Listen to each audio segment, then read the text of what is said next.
found this really cool spot. I've been here for a while, just like journaling, thinking, but today really just focusing on gratitude, focusing on my mission, focusing on what I want to do, period, what I want to project, what I want to build. Everything just keeps going back to I want to inspire hope.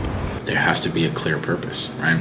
Tonight I wrote that I'm deeply grateful for my focus, deeply grateful for my power, deeply grateful for my purpose. And then I wrote that my purpose is to inspire hope. Right now it's a numbers game for me. Right now I'm super focused on making cash, and I really want to have like the best month ever that I've ever had this month. I think I'm going to aim for $20,000 this month. $20,000 is possible.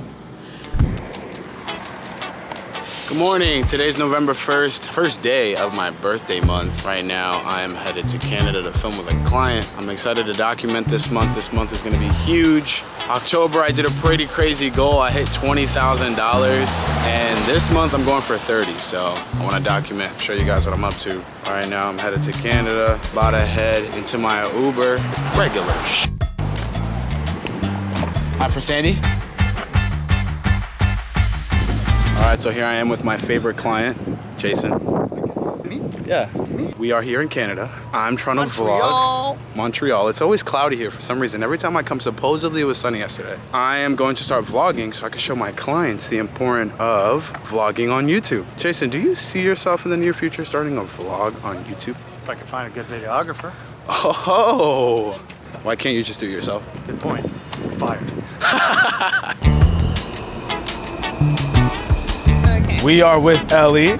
Hi. I met Ellie. You remember what year you were here when you came? Ellie was like 17. We met such a long time ago. What do you think has changed the most about you since you were 17 to 21? I think I'm definitely less naive. I would say so, but I think at the same time, funnily enough, I'm more okay with like not knowing what exactly I want. Like I know my skills and I know my passions, but I feel like good with not like knowing where exactly I want to be in like 5 years or 10 years. Okay. What are some big goals for the year 2023? Ooh, I think for me would definitely be kind of like get a foot in work, a job aside, like a little career, something like that. All right, sweet. Thank you. You're welcome. Thank you. So we just finished the first shoot. This week has been just insane. I remember Monday I was worried about the Montreal trip. I've been worried about one of our clients' edits for a while. The hard part with all this stuff is that the reason why all of this is a business is because I've done well creating content. And through my reputation, I can basically refer my team.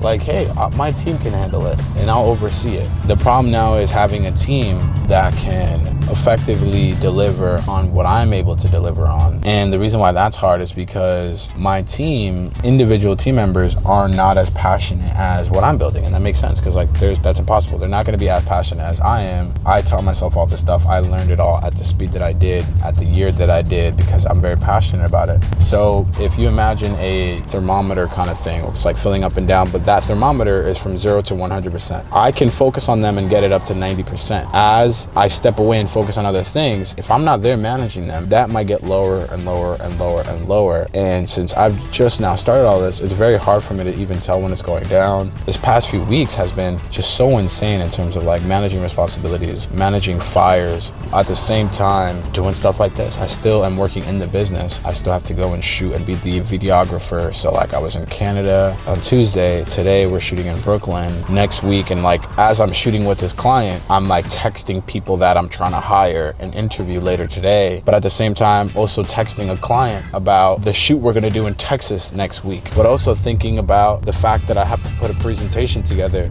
for my first public speaking opportunity on the 16th. But also thinking about how I'm hungry and I'm tired and I wanna eat. Yeah, so I'm juggling a lot, and you know, it's so much fun. What up? I was looking for like where to go for my flight today, and somebody recognized me for the first time in my life. He was like, hey, I saw you in that TikTok video, the apartment tour, and I was like, oh. Could I have a tour of your apartment? Right now, I'm waiting for my flight to San Antonio. Gonna be filming with our new client, Nathan. That's it. Hey, what's up? Are you at the Starbucks? One thing I've been thinking about a lot lately is like the passage of time. I'm literally about to be 24. When I was younger, I always thought about these ages and I was like, what am I gonna do? I had dreams and stuff, but those dreams were so uninformed. But now being 24, seeing what I've done is kind of like, whoa. Seeing all my friends grow up, seeing what my friends are doing, like it's only a matter of time before some of my friends start having kids and stuff like that. It's gonna be crazy.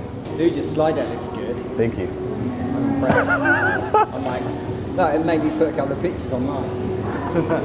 I want to just read it and then riff. Yeah. Just like reading and riffing, reading and riffing. How you doing, guys? I'm Sandy. What I want to communicate to you guys today is basically from an enthusiast standpoint, what you guys should be looking for. Step number one is what's your why? You have to learn how to differentiate yourself. You have to, number one, understand that it's all about energy. Making relationships and making a connection online, it's all about energy. So what's your why? What gets you up? Because you also need to eventually communicate that to a creative team. Your creative team will get very big, especially now we're seeing TikTok, all these different platforms growing and demanding more from us. How do we do that, right? And so if this is what I'm pushing for, my content has to be that. Number two, push boundaries. You have to be very comfortable taking risks. I understand social media, especially what we've seen with cancel culture, things can get really scary, but you have to make your audience feel something. And you have to make your audience feel like, okay, well, I'm choosing this brand for a reason. This brand is, trying new things. One thing we've seen with Richard, right, is the carousels. So one could argue it's like, okay, well, what's the point of investing in high quality content? Because your audience can feel it. Your audience will feel cared for. Are you thinking about something and then going, oh, wait a second, I'm too afraid to put it out? You have to be kind of comfortable with that kind of stuff, which is why I recommend figuring out how to post daily will help you learn a lot about that process. Have an abundant creative team. So as social media gets more demanding, you have to start developing relationships with creatives because eventually you're gonna have your own creative team. You can't do everything on your own.